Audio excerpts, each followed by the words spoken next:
My wife hadn't even been in the ground for a day when my son sat in her chair, the chair where she used to knit every afternoon. He looked me in the eye and told me, "Your good life is over, Dad." Then he took my cards. He blocked my accounts. He left me without a single dollar and looked at me like I was trash that needed to be taken out. 82 years of building a life. And in one morning my son wiped me off the map. If this story touches your soul, subscribe. Every day there is a new story that could be yours. Tell us where you are listening from. I still have the smell of the cemetery dirt on my hands. No matter how much I wash them, it is still there. That deep, damp smell of buried things.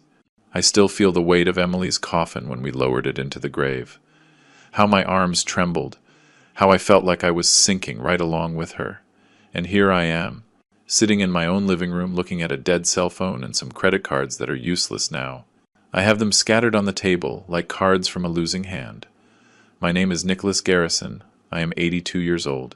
40 years ago I built an auto parts factory that today gives work to 120 families. 40 years of waking up before dawn. 40 years of sweat, of risk, of sleepless nights. But none of that matters now because yesterday I buried my wife. And today my son buried me. Emily died on Thursday at 6 in the evening. I was sitting by her bed just like every day for the last 3 years.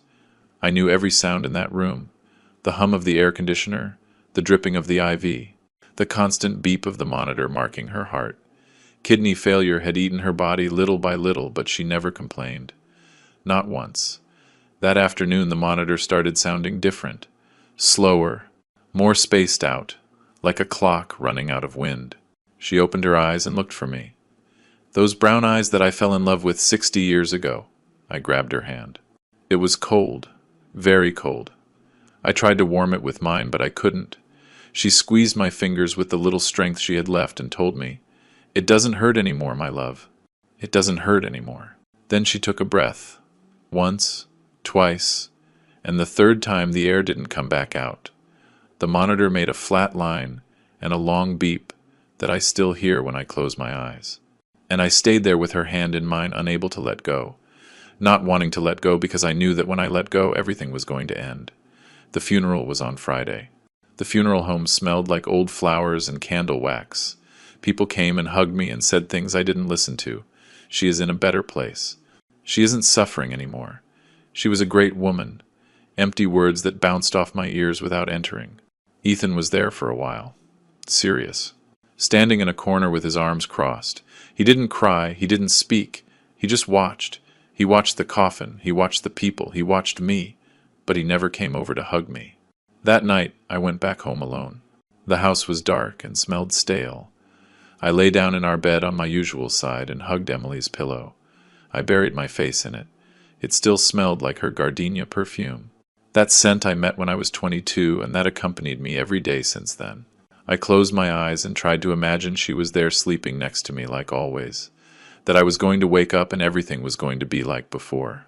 But on Saturday at 9 in the morning the doorbell rang and everything went to hell.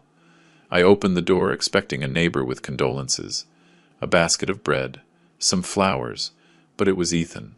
He had a wrinkled shirt and dry eyes. He walked into the house without saying hello, without hugging me, without saying "I'm sorry, Dad," as if he were walking into an office. Behind him came Jessica, his wife, with her head down and her eyes glued to the floor. She didn't look at me. She didn't say anything. Behind her was Ryan, my 16-year-old grandson, who didn't look up from his cell phone even to say hi. I don't even know if he saw me. I offered them coffee. Nobody answered. Ethan walked straight to the living room with firm steps as if the house were his. And then I saw it. He sat in Emily's chair. In the chair where she knitted every afternoon. Where she drank her chamomile tea. Where she sat to read me recipes from the newspaper while I had breakfast. I felt nausea rising up my chest. The bile reached my throat. But I stayed quiet. I thought maybe he didn't realize. Maybe it was an accident. Maybe it wasn't on purpose. Ethan looked at me from that chair like he already owned the place. And what I saw in his eyes wasn't sadness. It wasn't grief. It wasn't anything a son should feel the day after burying his mother. It was something cold, calculated, something I didn't recognize. Or maybe I did recognize it, but I never wanted to see it, he said. "Dad, we have to talk." I nodded. I thought it was something about the funeral, the papers, Emily's will, the insurance paperwork. But then he put his hand in the inside pocket of his jacket and took out a document. A paper with stamps, letterhead, with small print that I couldn't read from where I was. He put it on the coffee table on top of the magazines Emily never finished reading. And he said, "Sign here. It is a power of attorney. Starting today, I am in charge of the accounts, the company, everything. It is for your own good. You are not in any condition to handle it." I looked at him without understanding, without being able to believe what I was hearing. I said, "What are you talking about, Ethan? I buried your mother yesterday. What kind of son are you?" He didn't blink. He didn't move a muscle in his face. He just said, "Precisely because of that." I refused to sign. I told him he was crazy, that he didn't know what he was doing, to get out of my house and not come back until his madness passed. He stood up slowly with the calmness of a snake. He put the paper back in his pocket and looked down at me. He was a head taller than me, and in that moment I realized my son was looking at me like an obstacle, like something that needs to be removed from the path. He said, "Fine, then we do it the hard way. You decide," and he walked toward the door without rushing, as if he already knew exactly what was going to happen next. Jessica followed him without looking at me, dragging her feet. Ryan, too, with the cell phone glued to his face, oblivious to everything, as if nothing was happening. I stayed standing in the middle of the living room with my heart beating so hard against my chest I could feel it in my ears. I didn't understand what the hard way meant, but half an hour later I found out, and the floor opened up beneath my feet. First it was the cell phone. I was in the kitchen pouring myself a glass of water because my mouth was dry when the screen went black all of a sudden. A white message appeared that said, "Line canceled by the account holder." I felt a pit in my stomach. I went to the computer at the desk to check the bank. I sat down, opened the page, put in the usual password, Emily's date of birth with my initials, the one I used for 20 years. Invalid data. I put it in again, more carefully, letter by letter, account blocked. Contact your branch. I felt a cold sweat running down my back between my shoulder blades. My hands started shaking on the keyboard. I went to the landline in the living room. I dialed the bank's number. A recording told me the number was in the process of transfer to another holder. I hung up and stared at the device like it was a dead animal. It couldn't be. It couldn't be. I repeated those words out loud as if saying them could change what was happening. But nothing changed. I walked through the house like a sleepwalker, trying to understand what had just happened. My feet felt heavy. My head was spinning. I went to the desk and opened the drawer where I kept cash for emergencies. A stack I always kept, for years, just in case. $500 in $20 bills wrapped in a rubber band. The drawer was empty. Not a single bill. Not even the rubber band. I felt a hole in my chest. I checked the pockets of all my jackets in the closet, one by one, looking for something. Anything. Nothing. Loose change. An old piece of gum. Crumpled receipts. I went to the bedroom and looked in Emily's nightstand, where she kept a few dollars for Sunday church offering, in a little wooden box her mother gave her, also empty. The little box was there, open, mocking me. Ethan had entered my house before coming to see me. He had gone through everything. He had opened every drawer, every pocket, every hiding place. He had taken every dollar he found. I stayed standing in the middle of the room with my hands shaking, feeling the floor moving under my feet as if there were an earthquake. In less than an hour, my own son had left me without access to the bank. Without a phone, without cash. He had turned me into a homeless man inside my own house. I don't know how long I stood there in the middle of the room staring at nothing. Minutes, hours. Time stopped existing. When I reacted, the sun was already gone and the house was dark. I hadn't turned on a single light. I hadn't eaten anything. I hadn't drunk water. I walked to the living room, dragging my feet, and sat on Emily's sofa, the same one where she knitted every afternoon while I read the newspaper and she told me gossip about the neighbors.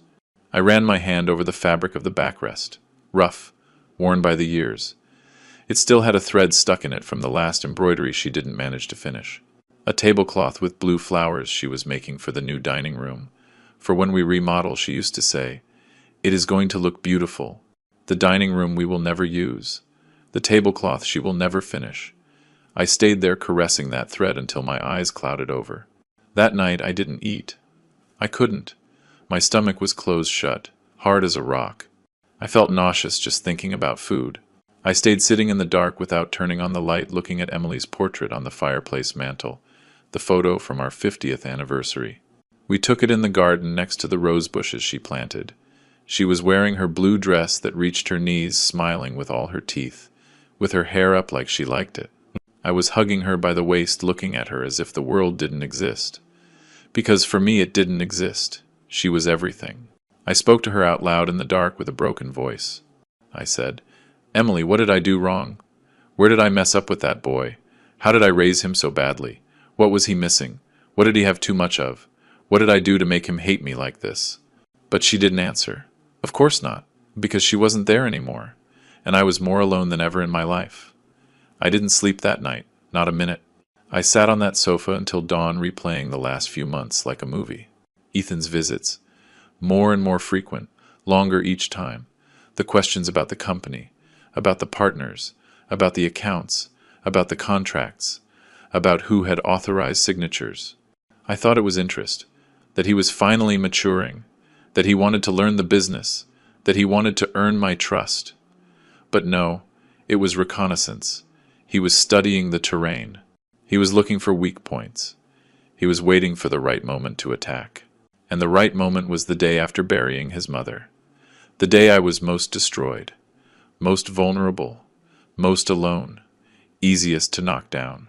He planned it like that, with coldness, with calculation, as if I were an enemy and not his father.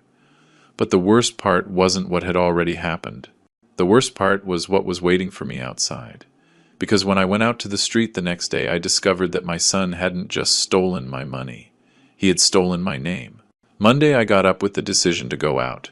I couldn't stay locked between those walls waiting for Ethan to come finish me off. I had to understand how deep the damage went. I had to see with my own eyes how much he had destroyed me. I went to shower and the water came out freezing. The water heater didn't turn on. I stood there under the cold stream, shivering, feeling every drop hit me like a punishment. I dressed in the same clothes as yesterday because I didn't have the mind to look for others. I buttoned my shirt with clumsy fingers. I put on my shoes without socks because I couldn't find any. I looked in the bathroom mirror and saw an old man I didn't recognize, sunken eyes surrounded by purple circles, ashy skin without color like a dead man, a 2-day beard, white and uneven. I looked like a homeless man. I looked like a crazy person. I looked in my wallet, 3 crumpled bills, $40. It was all I had left in the world, all I had to survive. I went out to the street with an empty stomach and a tight heart. The sun hit my face, and I had to squint. I didn't know that today I was going to be humiliated 3 times, each one worse than the last. First, I went to the corner pharmacy on Main Street, and fourth, where I had bought my medications for 10 years. I needed the pill for my blood pressure, the one I take every morning with breakfast. Without it, I could have a crisis at any moment. The doctor had warned me, "Mr. Garrison, you don't play around with your heart." The girl at the register recognized me when I walked in and smiled kindly. "Good morning, Mr. Garrison. How are you? Feeling better?" I told her yes, thank you. That I came for my medicine. I gave her the prescription and waited leaning on the counter looking at the shelves of vitamins and syrups. She prepared the order, put it in a little white bag, and swiped the card through the terminal. The machine made a noise. That noise that you know, declined. She swiped it again. Slower, declined. She looked at me uncomfortable with red cheeks and said, "I am sorry, sir. It is not going through. Do you have another card?" I felt heat rising up my neck. I took out one of my 3 bills and paid in cash. The change was barely enough for a coffee. I left with the little paper bag and a bitter taste in my mouth. But that was just the beginning. The warm-up before the game. I walked to the bank with heavy legs. The central branch downtown in the big stone building across from the square. I had an account there for more than 40 years. That is where I signed my first loan to buy machinery for the factory. That is where I deposited my first $1,000,000. The proudest day of my life. Everyone knew me there. The tellers, the guards, the secretaries, the managers. They greeted me by name. They offered me coffee. They attended to me in private. But when I walked in that morning, I saw new faces. Young people with cheap suits and plastic smiles. People who didn't know who I was. I asked to speak with the manager. The receptionist looked me up and down, my wrinkled clothes, my unshaven beard, and said, "Have a seat, please. Someone will be with you in a moment." They made me wait 20 minutes in a hard plastic chair next to the door, as if I were just any customer coming to ask for a loan.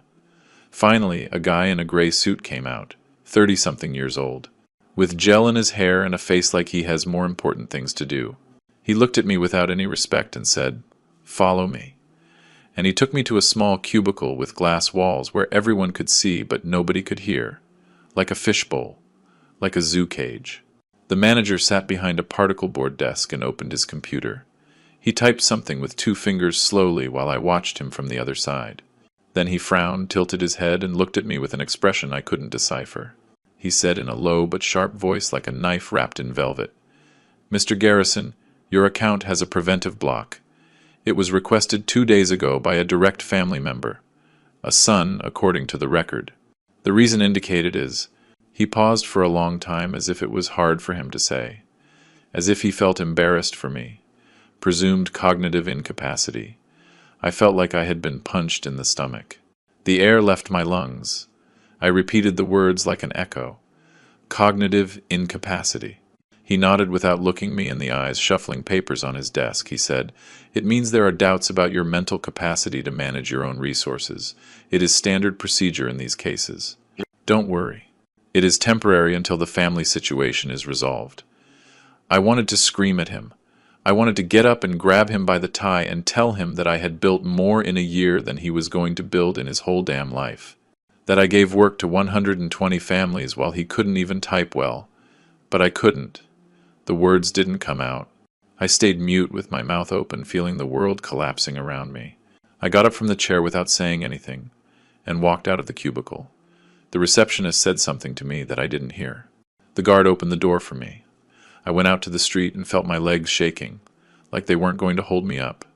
A cold sweat ran down the back of my neck and soaked my shirt. People passed by me, walking normally, buying things, talking on the phone, laughing, living their lives, and I felt like everyone was looking at me, that everyone knew, that everyone was thinking, "There goes the crazy old man, the one who can't even handle his money anymore." I leaned against a stone wall next to a newsstand and breathed deep several times, trying to calm down. My heart was beating very fast. Too fast. I thought, "I am going to have a heart attack right here in the street. They are going to find me lying here like a dog." I needed to sit down. I needed to eat something, fill my stomach with whatever. Then I thought of the diner, the restaurant where I had lunch for more than 30 years. I had a monthly tab there that I paid punctually on the 1st of every month. Without fail. They knew me there my whole life. They treated me like what I was. There I was, still someone. I walked the 4 blocks to downtown, with my hands shaking and my stomach growling. I entered through the carved wooden door, and Julian the waiter saw me immediately. He smiled with that usual smile and said, "Mr. Garrison, good to see you." The usual table. I sat in my usual spot next to the window overlooking the square where I could watch people pass by while I ate. I ordered the usual. Steak, medium rare, fresh bread, mashed potatoes with gravy, and a coffee with cinnamon. I ate slowly, chewing every bite, trying to taste the meat, the salt, the pepper, trying to feel that I still existed, that I was still the man I had been, the one who came here to close deals, the one who invited his partners to eat, the one who left good tips because he could. I looked around and saw familiar faces. Mr. Patterson in a corner table with his wife eating salad. Mr. Davis from the Rotary Club at another table with some partners discussing something with papers in hand. Dr. Williams at the bar drinking a black coffee. People who had greeted me with respect for decades. People who knew me when this was a small town and I was a boy with big dreams. When I finished eating, I called Julian with a wave of my hand and told him, "Put it on the monthly tab." He nodded, picked up the plates, and went to the kitchen.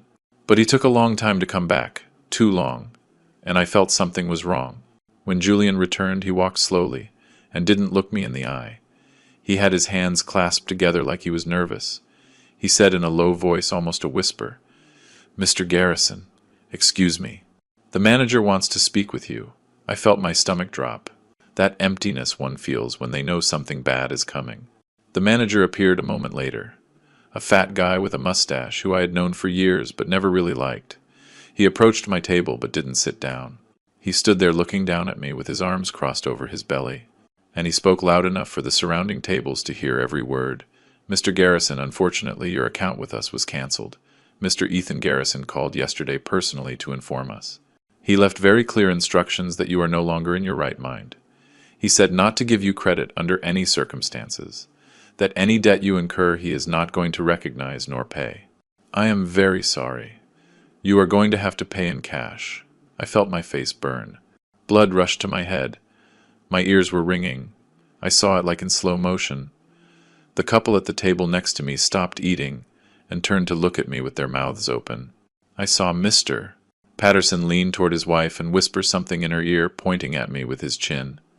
I saw Mr. Davis lower his head and look at his plate uncomfortable as if he was ashamed to know me. Everyone looking at me. Everyone judging me. Everyone thinking the same thing. Poor old man. He went crazy. He is finished. He is useless now. We should pity him. I took out the 2 bills I had left, $20, and I put them on the table. It wasn't even enough for the coffee. Julian, with sad eyes, said, "Mr. Garrison, don't worry. I will cover it from my tips. No need." But I didn't let him finish. I didn't want his pity. I didn't want anyone's pity. I got up from the chair with my knees shaking and walked toward the door. Every step weighed like lead. Every step was a mile. I felt the stairs stuck in my back like knives, like needles, like burning coals. I went out to the sidewalk and stood there not knowing what to do, not knowing where to go. The midday sun hit my face hard, burning my skin. But I felt cold, a cold that came from inside, from the bones, from the soul. I had no money. I had no phone. I had no one to call. I had nowhere to go. I looked at the cobblestone street I had walked 1,000 times since I was a boy. The same stores, the same trees, the same iron benches, but everything seemed strange to me, as if it wasn't mine anymore, as if I didn't belong there anymore, as if they had erased me from the map and nobody had noticed. I thought about Emily, how she always knew what to do when things got difficult, how she always had a word, an idea, a solution, how she would grab my hand and tell me, "You can do it, my love. You have always been able to." But she wasn't there anymore, and I was alone, completely alone, in the middle of a street full of people. I had never felt so alone in my life. Then I heard a voice behind me, a woman's voice, shy, worried. "Mr. Garrison." I turned around slowly, almost without strength. It was Mrs. Rose Miller, my neighbor from number 12, 70-something years old, a widow for a decade, always with her 2 cats and her floral apron. We knew each other by sight for 30 years. We greeted each other on the street, but we had never exchanged more than 3 words. We never had a real conversation.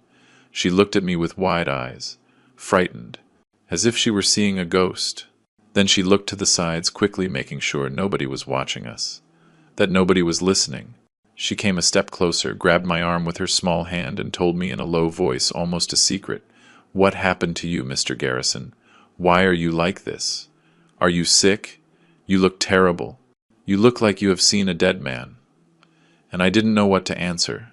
The words didn't come out because in a way the dead man was me. They had killed me without touching me. They had buried me without digging a grave. Rose took me by the arm firmly and told me, "Come with me. You can't stay here standing. People are watching." We walked in silence to her house, 3 blocks down through streets I knew by memory but now seemed like another world. I was looking at the ground, unable to look up, counting the stones in the pavement as if they were the days I had left to live. When we got to her door, a green door with pots of geraniums, she took out her keys, opened it, and made me go inside. Inside it smelled like fresh coffee and sweet bread. The 2 cats looked at me from an armchair with suspicion. Rose sat me in her living room and went to the kitchen. I heard the noise of cups, of boiling water. She came back with a tray, chamomile tea, cookies, an embroidered napkin. She served me as if I were a sick child, and in a way I was. My hands were shaking when I grabbed the cup. She sat in front of me in a floral armchair that smelled like mothballs, and looked at me with those eyes that women who have seen too much have. She said, "Nicholas, I am going to tell you what is happening.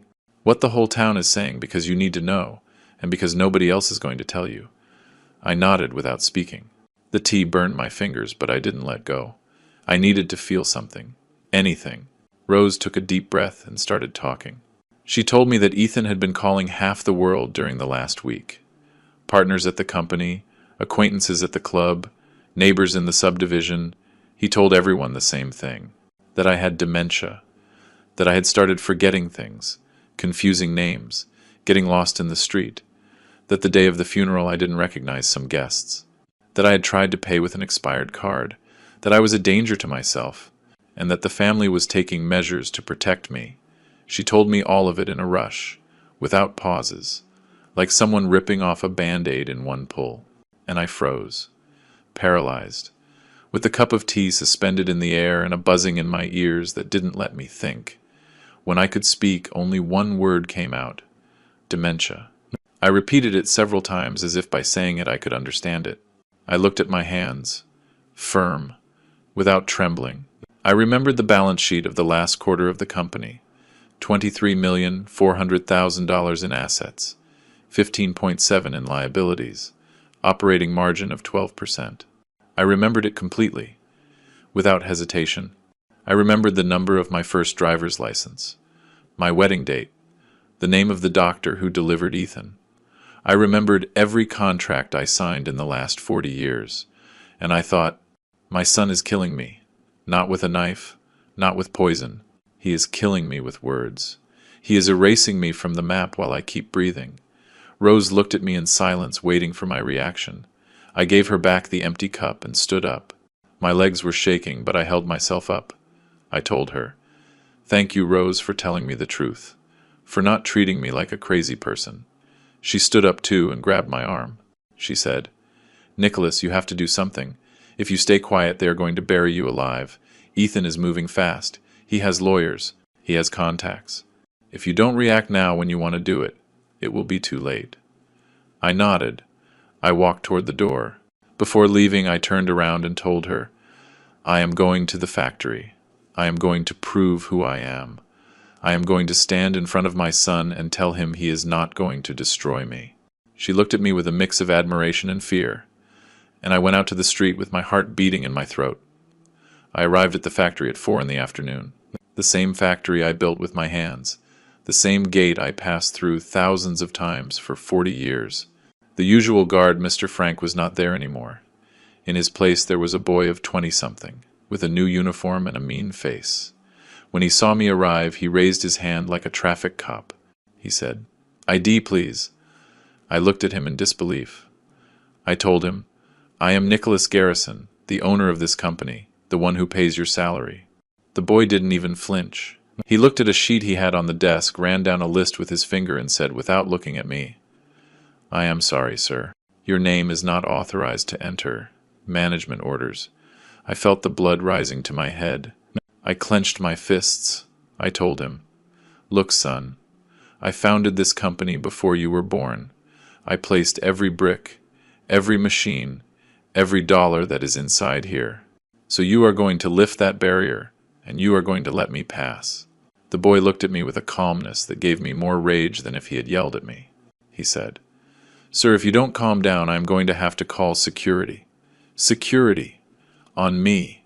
I breathed deep. I swallowed the rage. I told him, "Fine.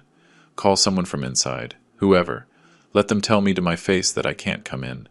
The boy nodded, picked up a phone, spoke in a low voice for a minute, then hung up and told me, "You can wait in the lobby. Someone will attend to you." I went into the lobby and sat in one of those plastic chairs they put out for suppliers. Me, sitting like a supplier in my own company. I waited 5 minutes. 10, 20. The receptionist. Another new face.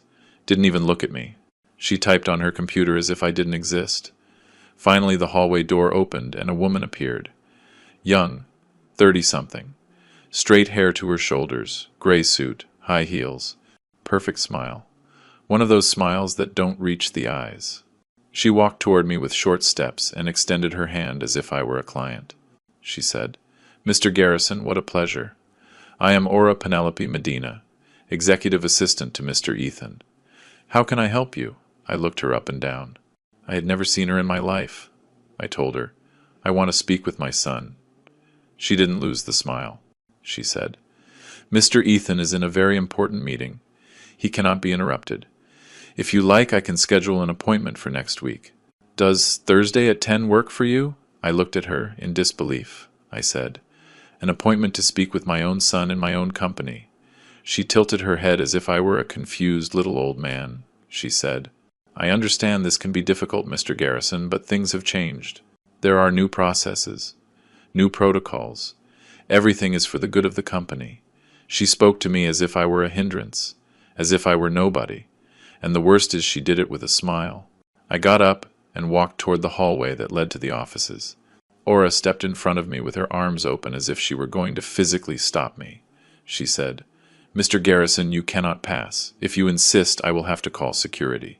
I stopped. I looked her in the eyes and then looked around. The marble floor I chose. The walls I painted white because Emily said it gave peace. The paintings I bought at an auction in the city. They weren't there anymore. In their place were some horrible abstract paintings, the kind that don't mean anything. Everything had changed. Everything. I told her, "This company is mine. I built it." Aura smiled again and said, "It was yours, Mr. Garrison. Now things are different." And in her voice there wasn't mockery. There was something worse. There was pity. I left without saying anything else. I walked through the parking lot with my head burning, and then I saw them. Two old workers. Martinez from production, who had been with me 25 years, and Lomelli from maintenance. He started as a sweeper, and I promoted him to supervisor. They were smoking next to a truck. When they saw me, they froze. Martinez looked away. Lomelli lowered his head. Neither greeted me.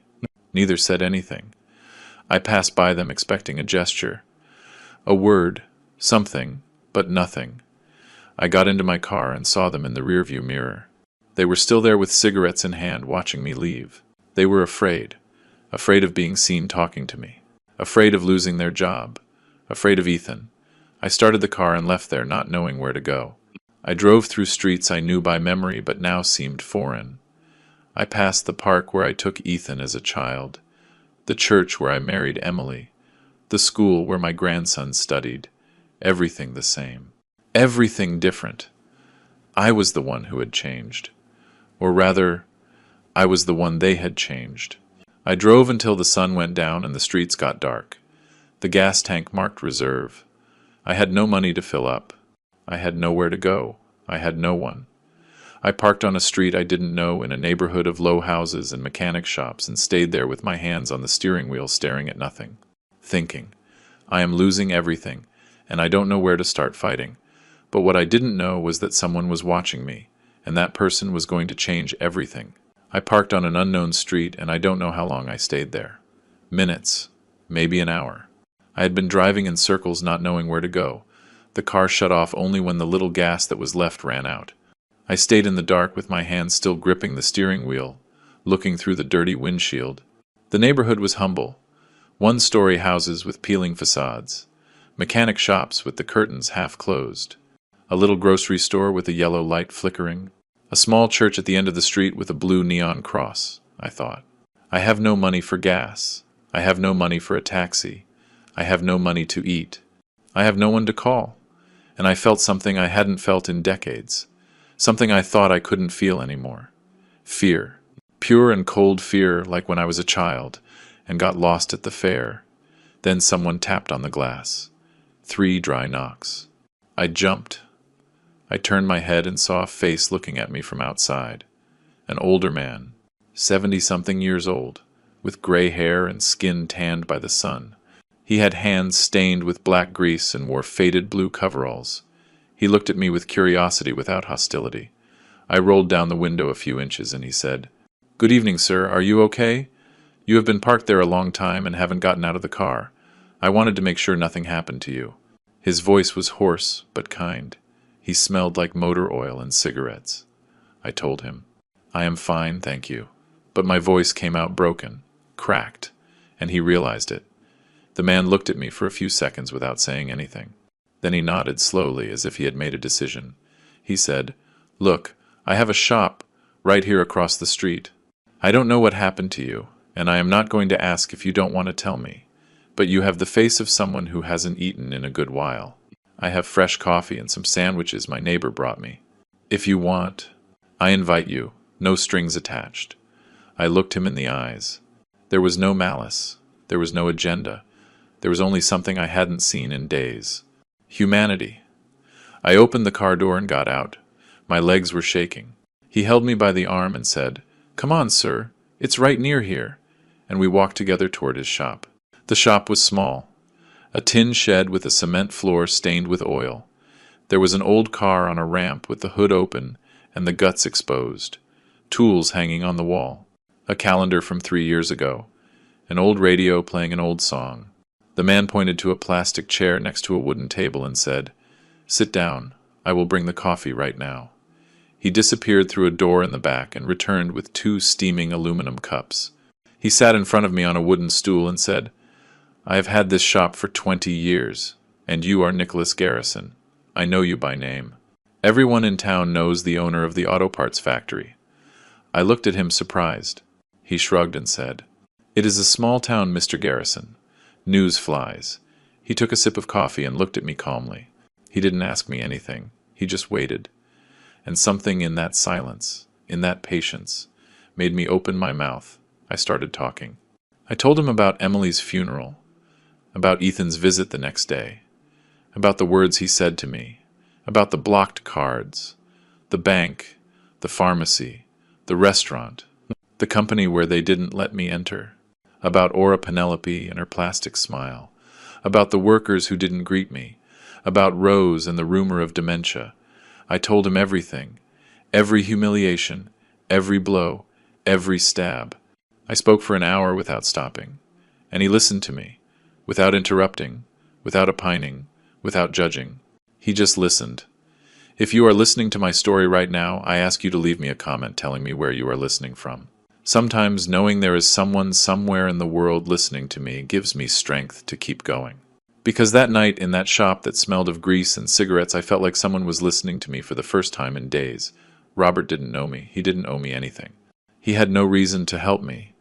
And yet there he was, listening to me as if my story mattered, as if I mattered, and that in that moment was more valuable than all the money Ethan had stolen from me. When I finished talking, I was empty, exhausted, as if I had vomited everything I had inside. Robert stayed quiet for a moment, looking at his coffee cup. Then he looked up and told me, "Mr. Garrison, I am going to tell you one thing. You are not crazy. Anyone who listens to you for 5 minutes realizes you have a clearer head than most. What is happening to you is not your fault. They are hunting you. And the one who hunts like that, with that coldness, does not stop until finishing the job. Your son is not going to stop until you have nothing. No money, no company, no name. So you have 2 options. Either you let yourself be hunted or you start fighting." I looked at him in silence. He was right. Of course he was right. But fight with what? I had no money. I had no access to my accounts. I had no lawyer. I had no proof of anything, I said. "And how do I fight, Robert? I have nothing." He nodded and got up. He went to the back kitchen and came back with a plate. It had 2 sandwiches, a piece of cheese and a banana. He put it in front of me and said, "First eat. How long has it been since you ate?" I tried to remember. Yesterday. The day before. I didn't know. My stomach hurt. But not from hunger. From nerves. From rage. I grabbed a sandwich and took a bite. It was cold, but it was the tastiest thing I had tasted in days. Robert watched me eat and said, "After you eat, we think." I ate everything he put in front of me. Every bite gave me back a little strength. When I finished, Robert picked up the plates and said, "Look, Mr. Garrison, I am not a lawyer or a businessman or anything like that. I am a mechanic. I fix cars. But I know something about life. Nobody fights well if they don't sleep and don't eat. Today you stay here. I have a little room in the back where I sleep sometimes when I have to work late. It is not the Hilton Hotel, but it has a mattress and a blanket. Tomorrow, with a cool head, we think about what to do. I looked at him, not knowing what to say. That man didn't know me. He had no obligation to me. And he was offering me more than my own son. The little room was small, a twin mattress on some boards, a gray blanket that smelled of cheap softener, a cross nailed to the wall with a tack, a small window that looked out to the alley. I lay down dressed with my shoes on, looking at the tin roof. Outside I could hear crickets and the distant noise of cars. I thought about Emily. I thought about our big bed with the cotton sheets she washed every week. I thought about how her hair smelled when she hugged me at night. And I wondered what she would say if she saw me there, sleeping in a mechanic shop, hiding from my own son. I closed my eyes and felt the tears rolling down my temples. But I didn't dry them. I let them fall. That night I slept. I don't know how many hours. I don't know if it was 3 or 6 or 10, but I slept. I slept for real, without nightmares, without startled awakenings. And when I woke up with the sun coming through the little window, I felt something I hadn't felt since Emily's funeral. Hope. I didn't know how I was going to fight. I didn't know with what weapons or with what allies. But I knew one thing. I wasn't alone. There was a 70-year-old mechanic who believed in me, who had given me a roof, food, and something more important, dignity.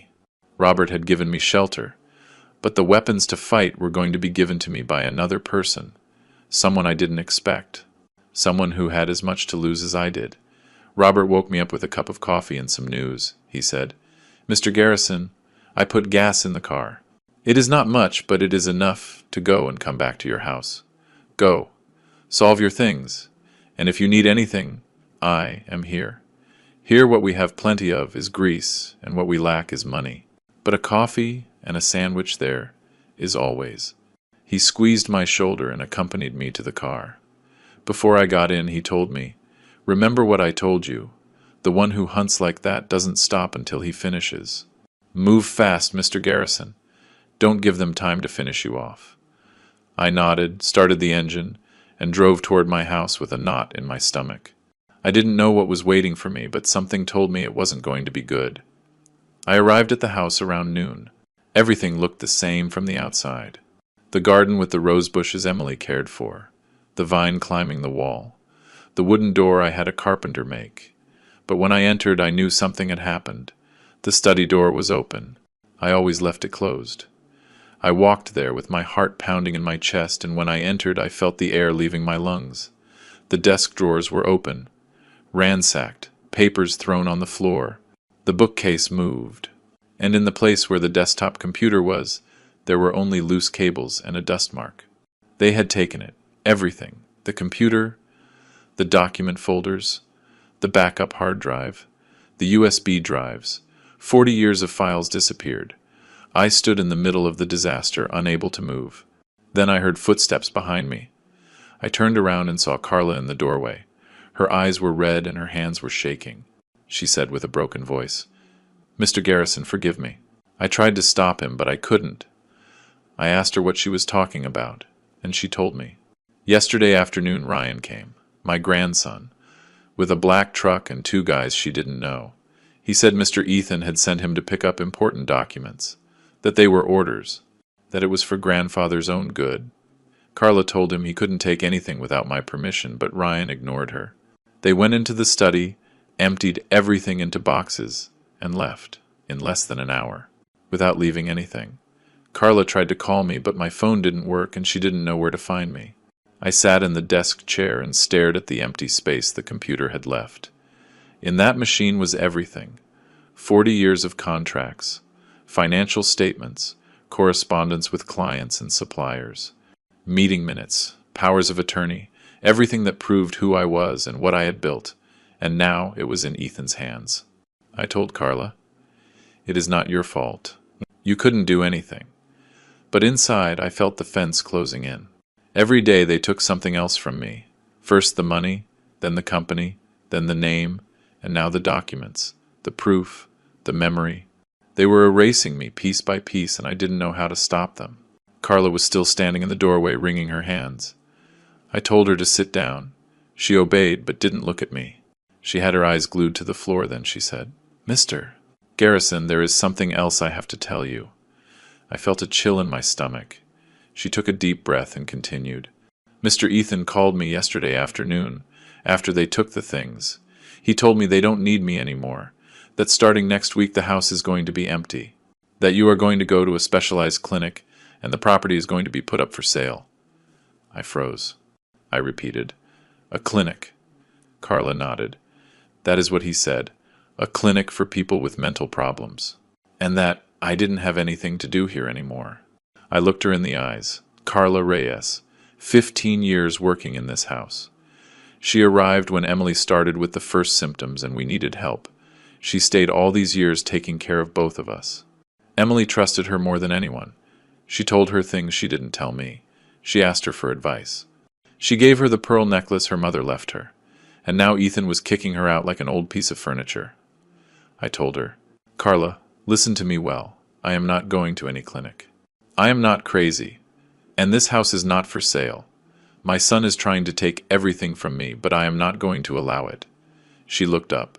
I saw tears. And I also saw something else. She wanted to believe me. But she was afraid.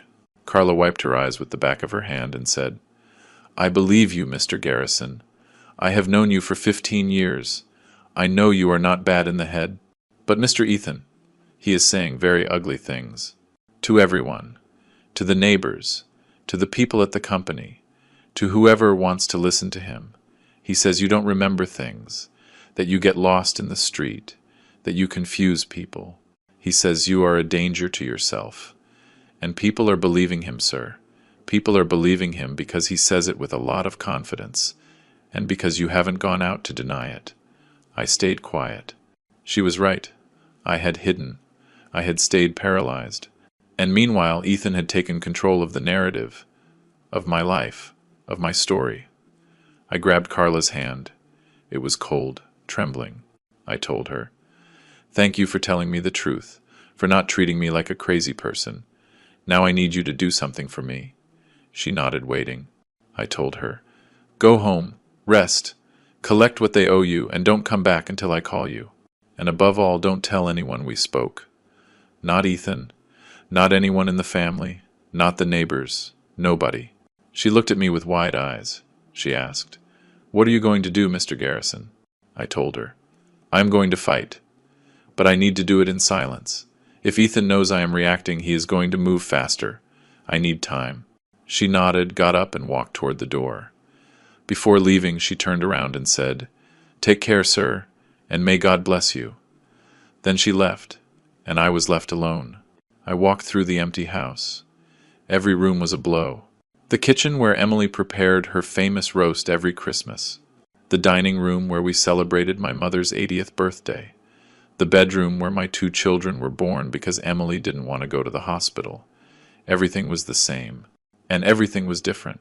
The silence was dense, heavy, like a wet blanket. Emily's scent was still in some corners, in the closet, in the curtains, in the pillow I hadn't washed. But every day it was fainter, more distant. Soon it was going to disappear, and I was going to be left alone with the walls. If they let me stay, I thought, I need help. I need someone who knows about laws. Someone who knows how this works. Someone to help me fight. Then I thought of Thomas Miller, a childhood friend. We grew up together in the same neighborhood, went to the same school, played on the same football team. He studied law while I went into business. He became a corporate lawyer, specialist in business law. For 40 years he was my legal advisor. He helped me incorporate the company, sign contracts, resolve conflicts. He was honest, intelligent, loyal, but we hadn't spoken for 2 years. A stupid fight about politics at a dinner, we argued. We said things we shouldn't have, and neither of us had the pride to pick up the phone afterwards. Emily told me to call him. That life is short. That pride is poison. But I didn't listen to her, and now she wasn't here, and I needed Thomas more than ever. I went to the landline in the living room, the only one that still worked in the house. I picked up the receiver and dialed Thomas's number. I still knew it by memory. It rang once, twice, 3 times, I thought. He isn't going to answer. He doesn't want to know anything about me. Then I heard a click and a hoarse voice that said, "Hello." It was him. I felt my throat close up. I said, "Thomas, it is Nicholas. Nicholas Garrison." There was a long silence. Then he said, "Nicholas." "It has been a long time," I said. "Thomas, I need your help. I am in trouble. Serious trouble.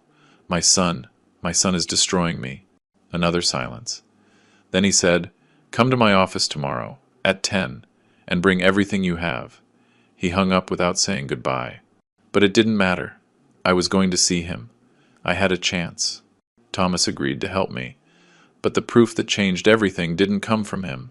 It was brought to me by someone I didn't expect. Someone who knocked on my door that same night. It was almost 11 at night when I heard a knock on the door. 3 soft knocks. Almost shy. I got up from the sofa where I was sitting in the dark staring at nothing, and walked slowly toward the entrance. Since Emily's funeral I hadn't received anyone. The neighbors stopped coming. Friends stopped calling. The house had become an island. I looked through the peephole and saw a figure in the shadows. A woman, thin, dark hair tied back. I recognized her immediately. It was Jessica, Ethan's wife, my daughter-in-law, the one who was in my living room the day of the coup looking at the floor while her husband stole my life. I hesitated a moment. Then I opened the door. She entered quickly, almost pushing me, and closed the door behind her. Her eyes were wide open. She looked back as if someone could have followed her. I looked at her closely and saw she was destroyed. Pale as paper, deep dark circles under her eyes, almost black. Her hands were shaking. She had a manila folder pressed against her chest as if it were a life preserver. I said, "Jessica, what are you doing here? Did something happen?" She looked at me with the eyes of a cornered animal. She said, "Dad, I have to show you something. If I don't do it now, I won't have the courage later. And you need to see this. You need to know what is happening." Her voice was a thread. It broke with every word. I told her to sit down, but she shook her head. She said, "I don't have time. Ethan thinks I went to the pharmacy on call. If I take too long, he is going to suspect." She sat on the edge of the sofa without leaning back and put the folder on the coffee table. She opened it with trembling hands. Inside there was a pile of printed pages. Jessica started taking out the papers one by one, explaining each thing. She said, "I found all this on Ethan's computer. He has a hidden folder. He thought nobody was going to see it, but I saw it. And I copied everything. They were emails. Dozens of emails. Between Ethan and a man named Victor Price. I knew the name. An investor from Chicago who had wanted to buy part of the company a few years ago. I told him no. He seemed shady to me. Too aggressive. And now he was in contact with my son. The emails spoke of corporate restructuring, liquidation of non-productive assets, removal of the majority partner for mental incapacity.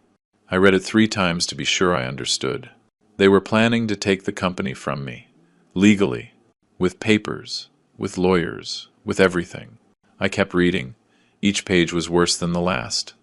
There were sales contracts with future dates, stock transfers that I never authorized, powers of attorney with my forged signature. I knew because I never signed with that stroke. Emily taught me to make a signature that nobody could copy. And that wasn't my signature. There were also requests for medical opinions addressed to 3 different psychiatrists. They asked for evaluations of severe cognitive deterioration for an 82-year-old patient. The patient was me. The requests were signed by Ethan as the responsible family member. Everything was dated. Everything was organized. Everything was ready to be executed. Only one thing was missing. The signature of the judge declaring me legally incompetent. One of the emails froze my blood. It was dated 3 days before Emily's funeral. It said, "Victor, the old lady is about to kick the bucket. As soon as that happens, we move. I have everything ready. Aura already prepared the documents. The old man won't even know what hit him." And further down, Victor responded, "Perfect. Between the company and the properties we are talking about, $10 million. You keep 40%, and I keep the rest. In 60 days, we are partners." I felt my stomach turning. I read it again, and again. My son, my own son.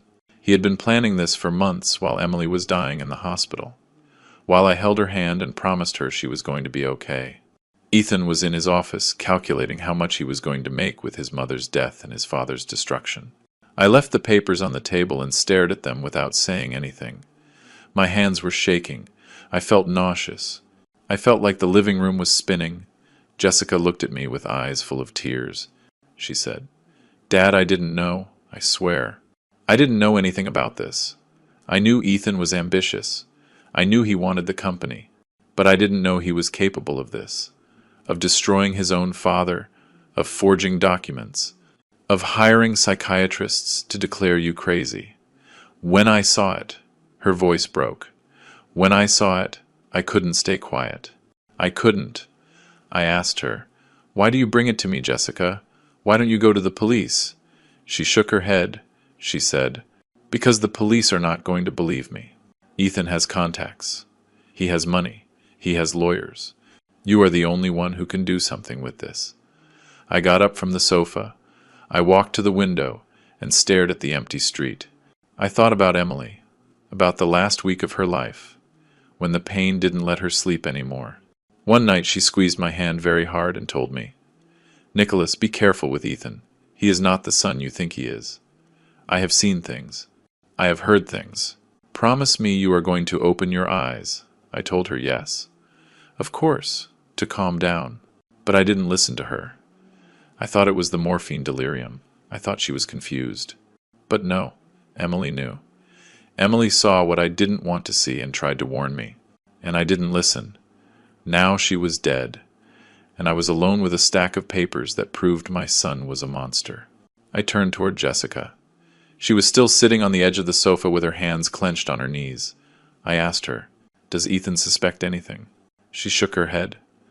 "No, I did it when he wasn't there. I moved everything to a USB drive and deleted the history. But if he finds out," she didn't finish the sentence. She didn't need to. I knew what Ethan was capable of doing. I asked her, "Why did you do it, Jessica? You are his wife. You have a son with him. Why risk yourself like this?" She looked at me with wet eyes and said, "Because I can't take it anymore, Dad. I have been enduring this for years. The marriage has been dead for a long time. I only stay for Ryan. But this is too much. What Ethan is doing to you. I can't be part of that. You don't deserve this. I can't look you in the face knowing what I know." Jessica got up. She had to leave before Ethan suspected. I told her, "Jessica, what you did today has a price. If Ethan finds out, he is going to go against you, against Ryan, against everything." She nodded. She said, "I know, but you always treated me well. Mrs. Emily loved me like a daughter. She taught me to cook her special roast. She gave me her mother's necklace when Ryan was born. She told me once, 'If someday Ethan gets difficult, find me. I will help you.' But she isn't here anymore, so I came to you." I felt a knot in my throat. I told her, "Thank you, daughter. Thank you for being brave. I am not going to let you pay for this alone, I promise you." She gave me a quick hug, grabbed her purse, and walked toward the door. Before leaving, she turned and said, "Destroy him, Dad. Destroy Ethan before he destroys you." Then she left through the back door, disappearing into the night. I stayed alone in the living room with the papers scattered on the table. I looked at them for a long time. Each one was a stab wound. Every email, every contract, every forged signature. But they were also something else. They were proof. Proof that I wasn't crazy. Proof that there was a plan. Proof that my son was a criminal. I thought about Thomas, about the appointment I had tomorrow. Now I had something to show him. Something concrete. Something I could use. But I also thought about Jessica, about the risk she had taken, about what was going to happen to her if Ethan discovered the truth. And I thought about Emily, about her last warning, about how she tried to protect me from the great beyond. I closed my eyes and told her out loud, "Forgive me, my love. Forgive me for not listening to you. But I promise you I am going to fix this. I promise you." That night, I didn't sleep. I sat on the sofa with Jessica's documents in my hands, reading them over and over again, memorizing every detail, every date, every name, every figure. When dawn came, my eyes were burning and my head was full of numbers. But I also had something I hadn't had in days. Ammunition. Jessica had given me the weapons to fight. Now I just needed an army. Thomas was the first. But I was going to need more. I was going to need someone from inside the family. Someone who knew Ethan, someone who had as much to lose as I did. And then I thought about Ben, my youngest son, the one who went to Seattle years ago, the one who almost never called, the one who seemed to have forgotten me. It was time to look for him. It was time to see whose side he was on. If this story is reaching your heart, subscribe now. Every day, someone is telling what they could never say out loud. Leave your comment and tell me if you have also lived through something similar. At 10 in the morning the next day, I was sitting in Thomas Miller's office. It was a small office filled with law books piled up to the ceiling, smelling of old coffee and yellowed paper. Thomas was on the other side of the desk with Jessica's documents spread out in front of him. He read them slowly with a furrowed brow, running his hand over his bald head every time he found something new. I watched him in silence, with my heart beating in my throat. When he finished, he left the papers on the table and looked at me with an expression I had never seen on him. A mix of rage and astonishment. He said, "Nicholas, this is corporate fraud, forgery of documents, attempted illegal interdiction. Your son can go to jail, and Victor Price too. This is serious. Very serious." I asked him what we could do. Thomas leaned back in his chair and thought. Then he said, "First, we need to block the interdiction. If Ethan manages to get a judge to declare you incompetent, we lose everything. I am going to ask for an emergency injunction. Second, we need more witnesses. Jessica is key, but one person is not enough. We need people from inside the company, shareholders who are loyal to you, someone from the family who can testify in your favor." I thought about Ben again, the one who went to Seattle 10 years ago because he couldn't stand Ethan's character, the one who didn't come to his mother's funeral because he was late to the airport, or so he said. Thomas lent me his phone and I dialed Ben's number. It rang 4 times. I thought he wasn't going to answer. Then I heard his voice. Hoarse, tired. "Hello," I told him. "Ben, it is me. Your father." Silence. Long silence. Then he said, "Dad, what happened? Are you okay?" I told him no, that I wasn't okay, that his brother was destroying me.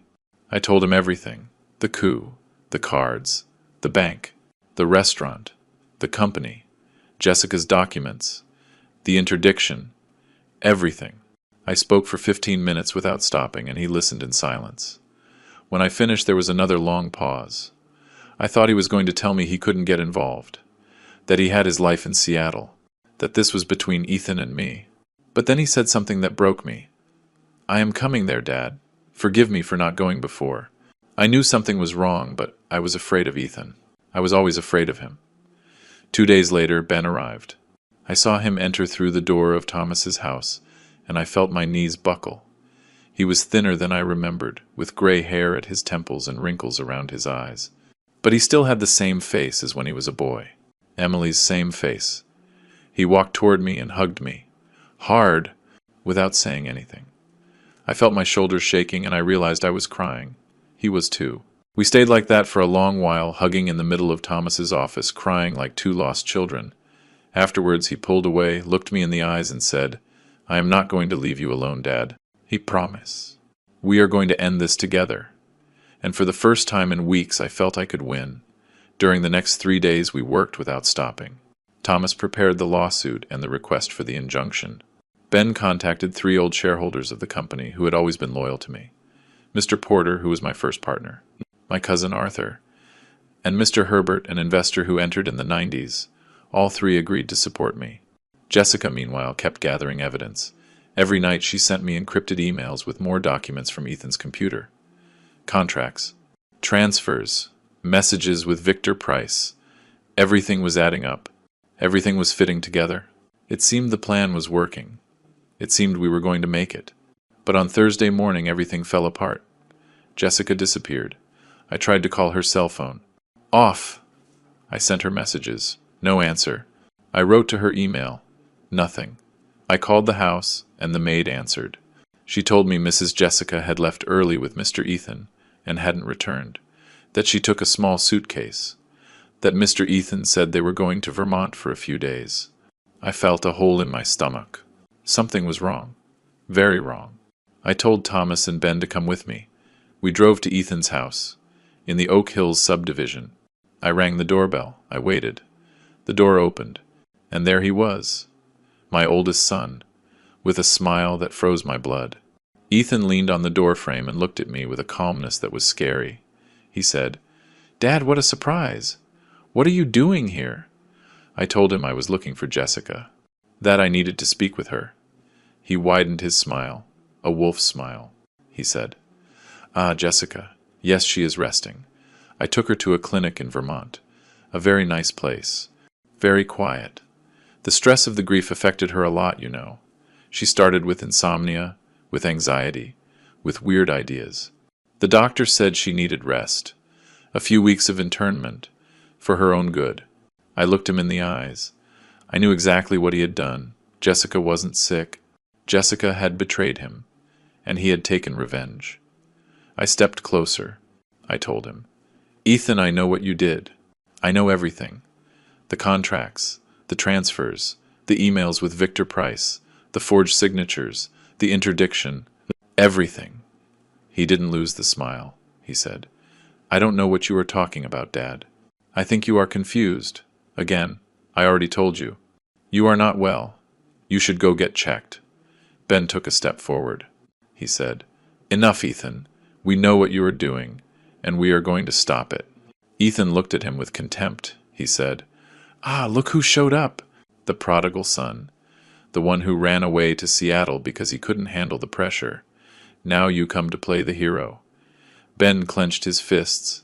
I grabbed his arm. I told him, "Let's go. There is nothing to do here anymore." And we left with our blood boiling and our souls on the floor. Back in Thomas's office, I let myself fall into a chair. I said, "Jessica was our main witness, the one who had access to everything. Without her, the case weakens. Ethan knows it. That is why he locked her up." Thomas stayed quiet a moment, thinking. Then he said, "Wait. Before disappearing, Jessica did something smart. Something very smart." I looked at him without understanding. He opened his computer and showed me his inbox. There were 3 messages from Jessica sent the night before her disappearance, each one to a different address. Thomas, Ben, and a third one I didn't recognize. In all 3 there was the same thing. Copies of all documents, all emails, all the evidence. Jessica had sent backups, as insurance, in case something happened to her, and she had also forwarded copies to me. Thomas closed the computer and looked at me. He said, "Your daughter-in-law knew this could happen. She knew Ethan was going to discover her sooner or later. That is why she sent everything before. The evidence is safe. The case stands." I felt a relief that loosened my muscles, but I also felt anguish. Because Jessica was still locked in a clinic in Vermont, alone, scared, paying the price for helping me. I told Thomas, "We have to get her out of there." He nodded. He said, "I am going to request a court order, but I need more. I need something that proves the internment was forced. I need another witness." I stayed in silence. Another witness. Who else knew what was happening? Then I thought of someone who had been there the whole time, someone who saw everything without anyone seeing her. And 2 days later, that person knocked on the door. It was 2 days before the shareholders' meeting when I heard a knock on Thomas's office door. It was 7 in the evening. It was getting dark. Thomas went to open it, and I heard a woman's voice. A voice I knew. I peeked into the hallway and saw her. Carla. My Carla. The woman who worked 15 years in my house. She was standing in the doorway with a grocery bag pressed against her chest, shaking like a leaf. Thomas looked at her with suspicion. He said, "Who are you?" She swallowed saliva and said, "I am Carla Reyes. I worked for Mr. Nicholas and Mrs. Emily for 15 years, and I have something to show you." I got closer. I put my hand on her shoulder. I told her, "Come in, Carla. You are among friends." We sat her in a chair and gave her a glass of water. Her hands were shaking when she grabbed it. Thomas asked her what she brought. She took a deep breath, opened the grocery bag, and took out a stack of papers. Receipts, printed photos, and a spiral notebook.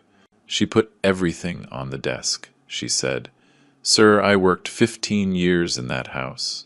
I saw things, I heard things, and I kept things because Mrs. Emily asked me to."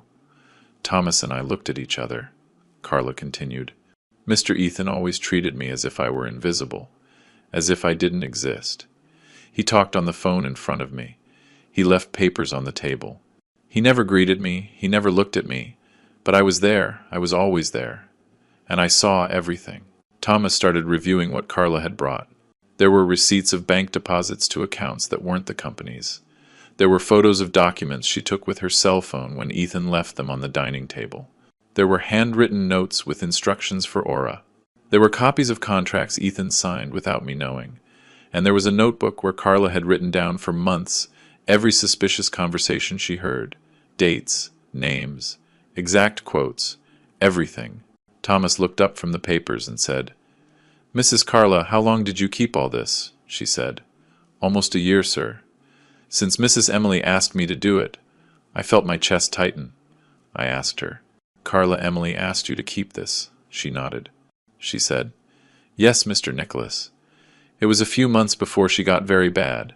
She called me to her room, closed the door, and told me, 'Carla, I am seeing things I don't like. Ethan is changing. He is doing things in secret. I don't want to worry Nicholas because he already has a lot with taking care of me. But I need you to be my eyes. Keep everything you see. Write down everything you hear. And if someday something happens to Nicholas, take it to a lawyer.' That is what she told me. And I promised her I was going to do it. I felt my eyes filling with tears. Emily, my Emily. She knew. She always knew. And she protected me in the only way she could." Thomas put Carla's documents together with Jessica's emails. Now he had a complete file. Emails, forged contracts, illegal transfers, first-hand testimonies, photos, notes, everything. I told him, "Is it enough to get Jessica out of the clinic?" He nodded. He said, "It is enough for that, and for more. I am going to request an emergency court order. With this, I can prove that Jessica's internment was forced, that there is no legitimate diagnosis, that it is a kidnapping disguised as medical treatment." He got up, grabbed his briefcase, and said, "I am going to the courthouse right now. If we are lucky tomorrow morning, Jessica will be free." He left the office almost running, and I stayed there looking at Carla, not knowing how to thank her. The next morning, Thomas called me at 7. He said, "We have the order. I am leaving for Vermont." 3 hours later, he sent me a message. "We have her. Jessica is free. We are on our way." I felt my heart return to my chest. I sat in a chair and took a deep breath. Ben looked at me and said, "Are you okay, Dad?" I told him yes, that Jessica was free, that she was coming here. He smiled. It was the first time I saw him smile since he arrived. At 2 in the afternoon, Thomas arrived at the office with Jessica. When I saw her, I felt a punch in the stomach. She was skinny, pale, haggard. Her lips were dry and her hair was dirty, but her eyes were shining, with rage, with determination. She hugged me and whispered in my ear, "I am ready, Dad. I am going to finish him." We all sat around Thomas's desk. Him, me, Ben, Jessica, Carla. And Thomas explained the situation. Ethan had called an extraordinary shareholders meeting for Thursday. In that meeting, he was going to present a motion to remove me as president of the company for mental incapacity. He was going to show the supposed medical reports. He was going to ask to be named interim president. And with the support of Victor Price and other shareholders he had bought, he was probably going to win the vote. If that happened, I lost the company. I lost everything. And Ethan got away with it. Thomas looked at all of us and said, "But we are going to be there, and we are going to go in with everything." Thomas explained the plan. He was going to arrive at the meeting with a court order that prevented any motion related to my supposed incapacity. He was going to present the proof of fraud, the emails, the forged contracts, the illegal transfers. He was going to publicly denounce Ethan and Victor Price in front of all the shareholders. And most importantly, Jessica was going to enter with me, Ethan's wife, on her father-in-law's side. That was going to be a devastating blow. I asked Thomas, "Do you think it will work?" He looked at me seriously and said, "Nicholas, in a trial, the one with the best evidence wins, and we have the best evidence. But in a shareholders' meeting, image also matters. And the image of your enemy's wife standing next to you, that is priceless." That night I couldn't sleep. I sat in my living room looking at Emily's portrait over the fireplace. I thought about everything that had happened in the last few weeks. The funeral, the coup, the humiliations, the loneliness, and I also thought about the people who had appeared to help me. Robert the mechanic who gave me shelter when I had nowhere to go. Jessica who risked everything to give me the proof. Carla who kept for months what Emily asked her to. Ben who finally faced his fear and came to fight with me. Thomas who put pride aside and agreed to help an old friend. I thought, I am not alone. I was never alone. I just didn't know it. The next morning I went to see Robert. I told him everything. The meeting, the plan, the evidence. He listened to me in silence, wiping his hands with a greasy rag. When I finished, he said, Mr. Garrison, I don't know anything about companies or meetings or laws. I am a mechanic. I fix cars. But I do know one thing. I know how to be on the right side. And you are on the right side. So if you need me there, I will be there. I looked at him with wet eyes. I told him, Robert, you already did a lot for me. You don't have to. He interrupted me. He said, Sir, I don't have to do anything. But I want to. And that is different. He gave me a handshake that felt like a hug. And I knew he was going to be there. That everyone was going to be there. Thursday arrived.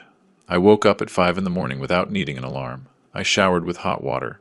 I shaved carefully. I put on the dark suit I wore the day of my wedding with Emily. The same one I wore the day I inaugurated the factory. The same one I wore when they gave me the Businessman of the Year award. I looked in the mirror and saw an 82-year-old man, with wrinkles and gray hair and spots on his hands. But I also saw something else. I saw a man who hadn't given up. I saw a man who still had strength. I saw a man who was going to walk into that room and look his son in the eye. I adjusted my tie, took a deep breath, and said out loud, Today, Ethan, you are going to know who I am. And when I walked into that boardroom with Jessica by my side, with Ben behind me, with Thomas and Carla and Robert and everyone else, I saw my son's face, and I knew I had already won.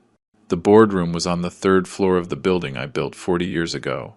The same walls I raised, the same marble floor I chose, the same mahogany table I had brought because Emily said it gave seriousness. I arrived at 9:30 in the morning. The meeting was at 10. I parked in front of the main entrance and stayed a moment inside the car, looking at the facade. There was my name in gold letters, Garrison Industrial Group, the name that cost me 40 years of work, the name my son wanted to erase. I took a deep breath. I opened the door and got out of the car. I felt the morning sun on my face.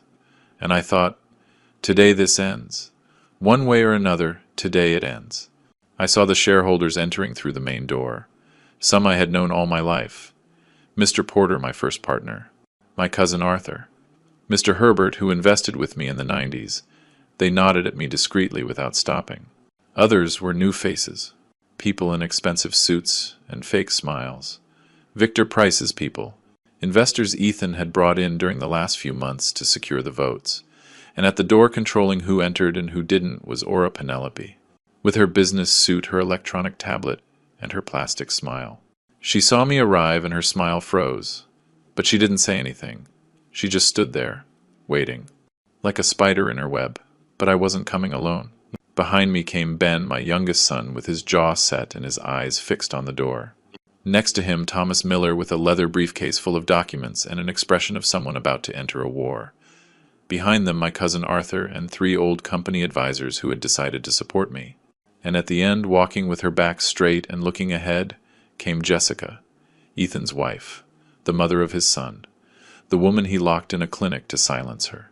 And now she was there, on the enemy's side, on the right side, and seeing her, I knew we had already won the first battle, because Ethan didn't expect this. He didn't expect his own wife to betray him. We walked toward the door.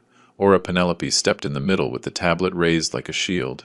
She said, Mr. Garrison, you are not on the guest list. You cannot enter. I looked her in the eyes. Those cold eyes that had looked at me with contempt a few weeks ago. I said, I built this building. I founded this company. I pay your salary. Step aside. She didn't move.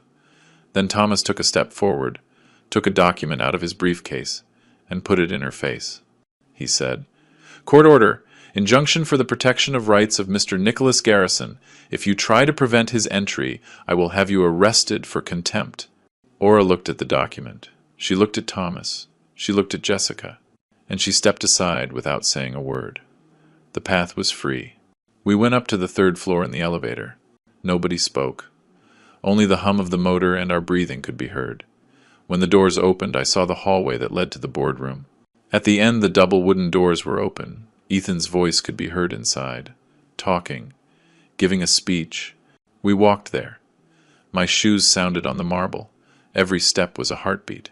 When I reached the door, I stopped. Inside, the room was full.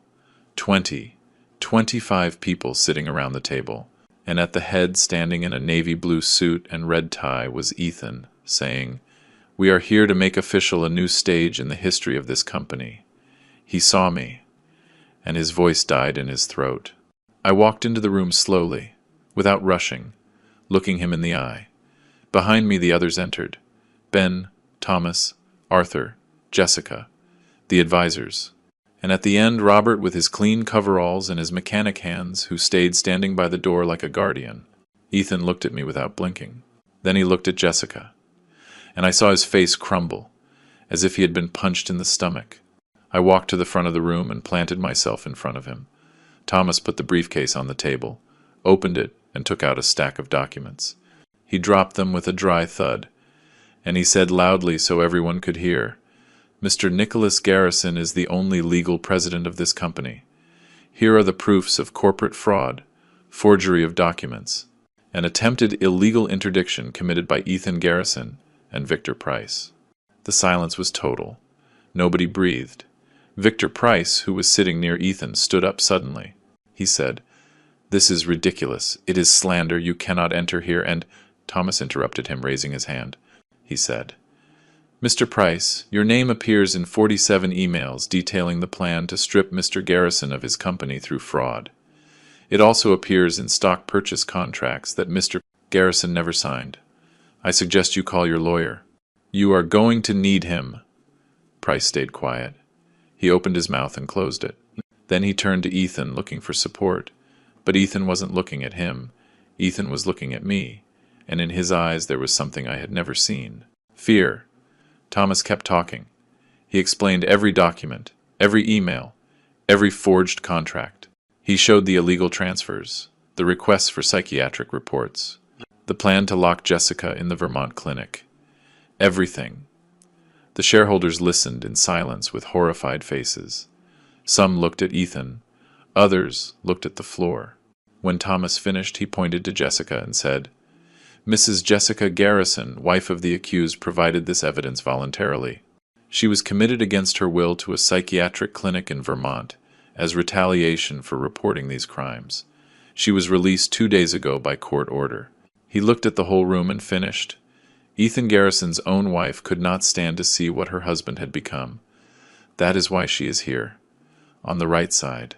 Ethan was still standing at the head of the table, but he didn't look the same anymore. His shoulders had slumped. His face had turned gray.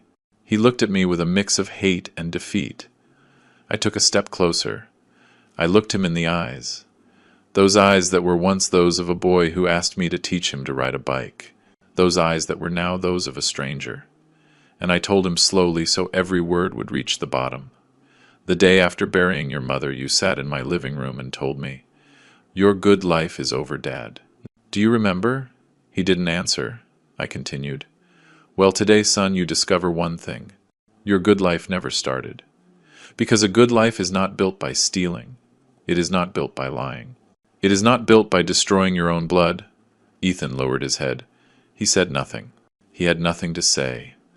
Aura Penelope had disappeared through the back door. Victor Price was sunk in his chair with his phone in his hand, dialing desperately. The shareholders looked at each other, not knowing what to do. Then Mr. Porter, my first partner, the man who was with me from the beginning, stood up, looked at me, and said, "Nicholas, this company was always yours. And it is still yours. You have my vote." Then Arthur stood up. Then Mr. Herbert. Then others. One by one, the shareholders who really knew me stood up. Some applauded, others nodded. And I stayed there, standing in front of my defeated son, feeling that the weight I had carried for weeks was finally lifting from my shoulders. I didn't smile. I didn't celebrate. I didn't shout for joy. I just took a deep breath and looked around. I saw Ben with wet eyes and a trembling smile. I saw Thomas closing his briefcase with the satisfaction of a job done.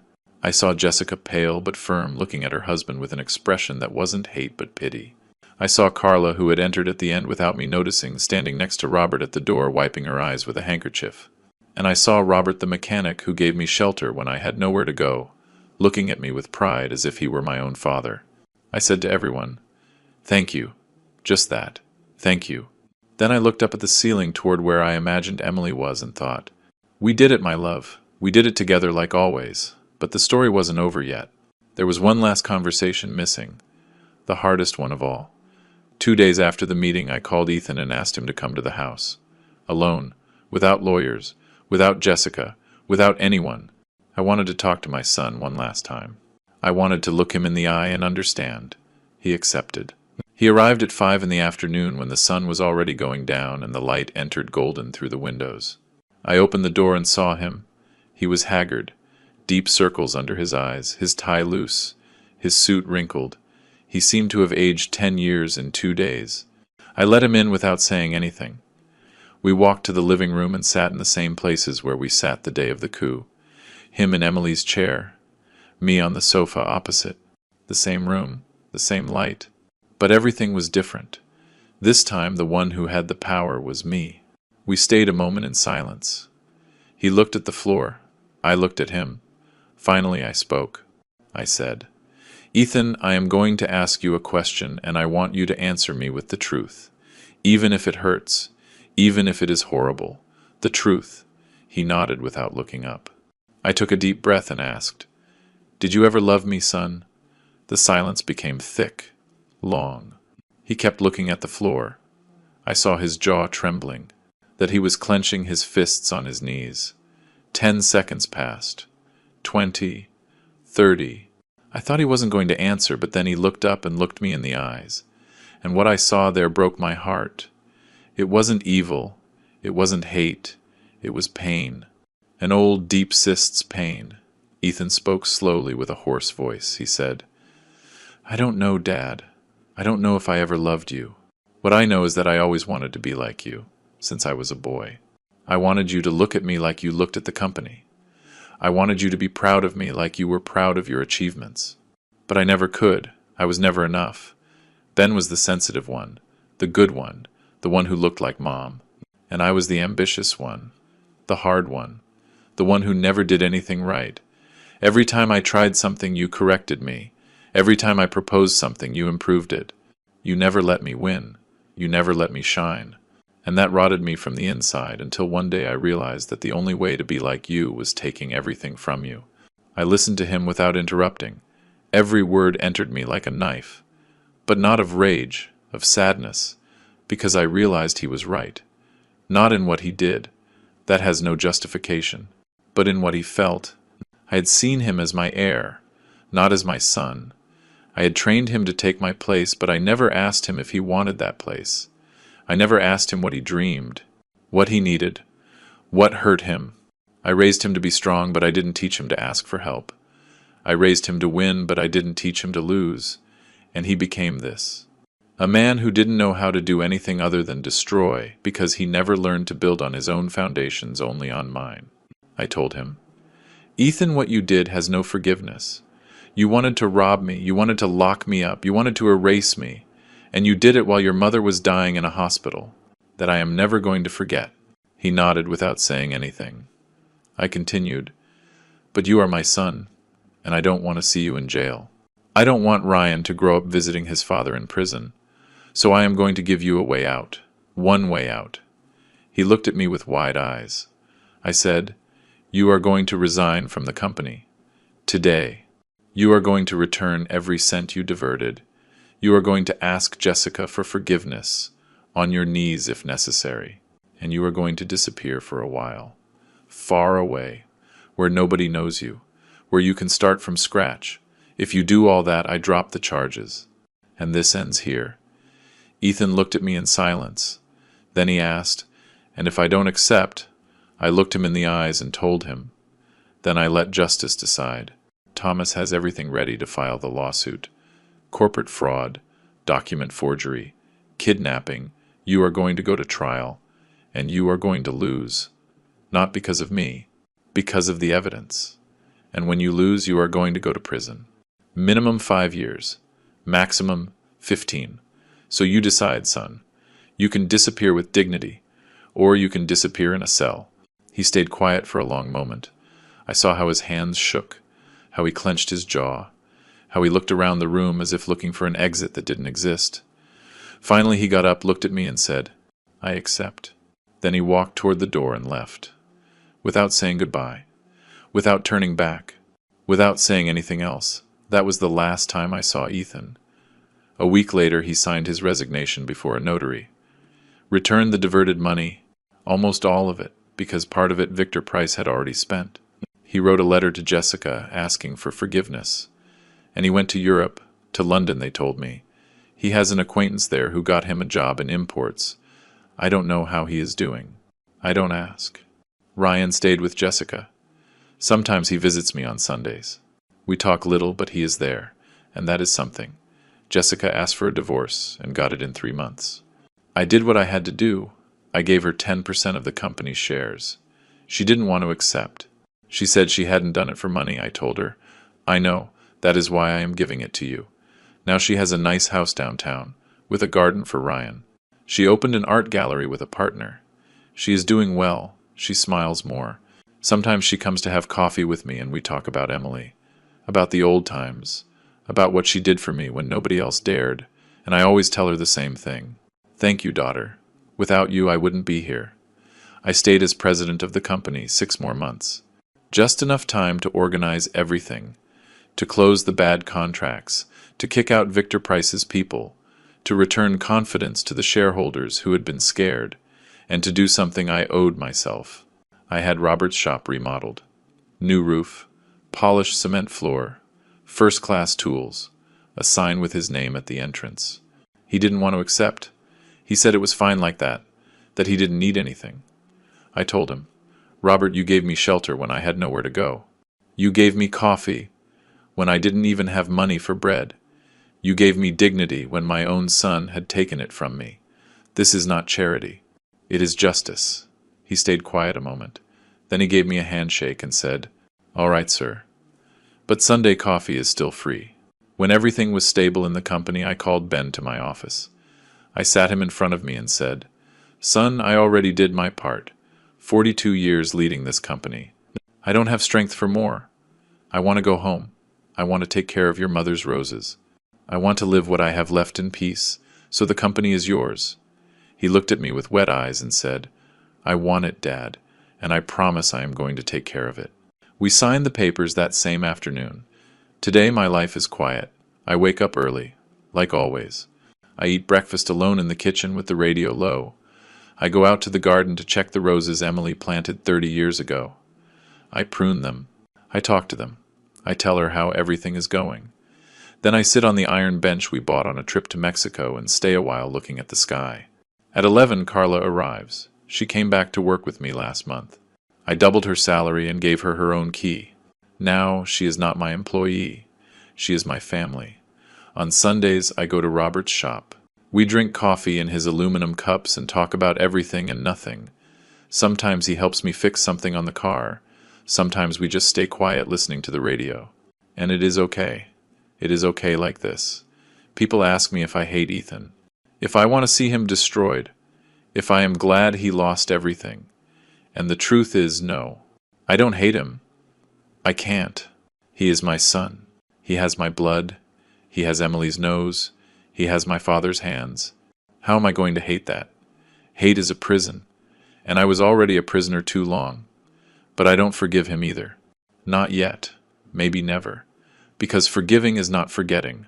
Forgiving is letting go of the weight to be able to walk, and I let go of the weight. But I didn't forget what happened. I didn't forget the day he sat in Emily's chair and told me my good life was over. I didn't forget the humiliations. I didn't forget the lies. I didn't forget Jessica locked in a clinic. That is not forgotten. That is carried. But it can be carried without crushing you. If someone who is going through something similar asked me for advice, I would tell them this: don't give up. Even if your own blood betrays you, even if they take everything from you, even if they tell you that you are crazy, Even if they look at you with pity, even if they close doors on you, even if they leave you alone, you are still you, your name, your story, your dignity, that nobody can steal from you. They can take your money, they can take your company, they can take your reputation, but they cannot take what you are. And if you stay standing, if you don't give up, if you look for help, even if you are ashamed, you are going to find good people. People like Robert, people like Thomas, people like Carla, people who appear when you need them most. And with those people, you can fight, and you can win. I won at 82 years old, without money, without a phone, without access to my accounts. I won. So you can too. And you who listened to me until here, were you ever betrayed by someone in your own family? What did you do? What would you do differently if you could go back? Leave me your answer in the comments. Tell me your story. Because sometimes telling what happened is the first step to healing. If this story touched your heart, I ask you to like and subscribe to the channel. Your comment helps me continue telling these stories. Stories of common people. Stories of pain. Stories of struggle. Stories like yours. Thank you for listening to me until the end. See you in the next story.